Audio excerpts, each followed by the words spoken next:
हरदौल की कहानी। नमस्कार दोस्तों, ये कहानी बुंदेलखंड की है और चर्चित कहानियों में से एक है। प्राचीन समय में एक बुंदेलखंड नामक शहर हुआ करता था।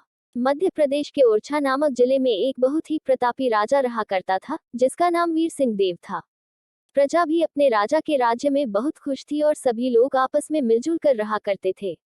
वीर सिंह देव के 8 बेटे थे। उनके बड़े बेटे का नाम जुझारू सिंह था और उनके छोटे बेटे का नाम हरदौल सिंह था।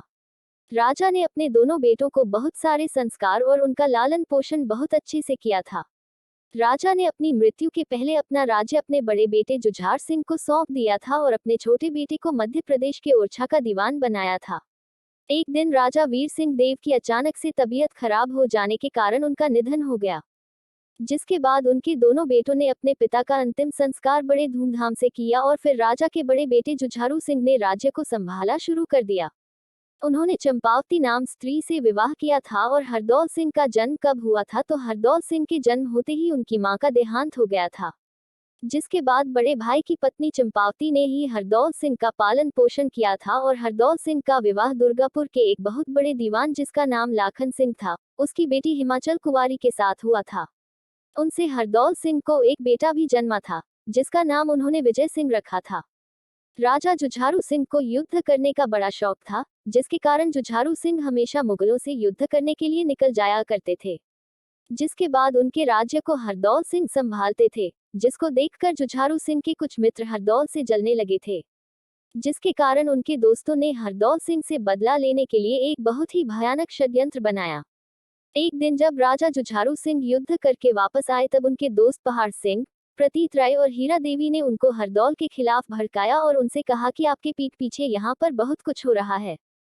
राजा जुझारू सिंह ने इस पर जोर देकर अपने दोस्तों से पूछा कि मुझे खुलकर इस बारे में बताओ। तब उनके दोस्तों ने राजा जुझारू सिंह से कहा कि आपके छोटे भाई हरदौल और आपकी पत्नी चंपावती के बीच आपके पीठ पीछे चक्कर चल रहा है।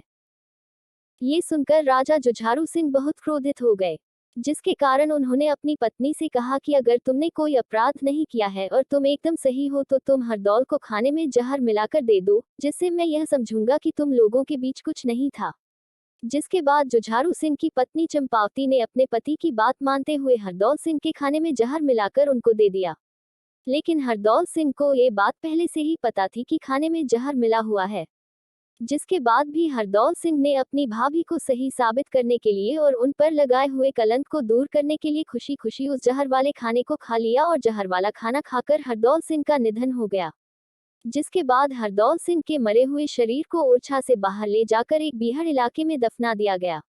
कुछ दिनों बाद जब जुझारू सिंह की बहन कुंजावती ने अपनी बेटी का विवाह दतिया के रंजीत सिंह के साथ करने का फैसला लिया, जिसके बाद जुझार सिंह की बहन कुंजावती अपनी बेटी का विवाह का निमंत्रण लेकर अपने भाई जुझारू सिंह के पास गई, जहां पर जुझारू सिंह ने अपनी बहन कुंजावती का बहुत अपमान किया और उसको बहुत भला बुरा बोला और उसको अपनी राज्य से बाहर निकाल दिया। कहा कि तुम जाकर अपने छोटे भाई हरदौल से भात मांगो।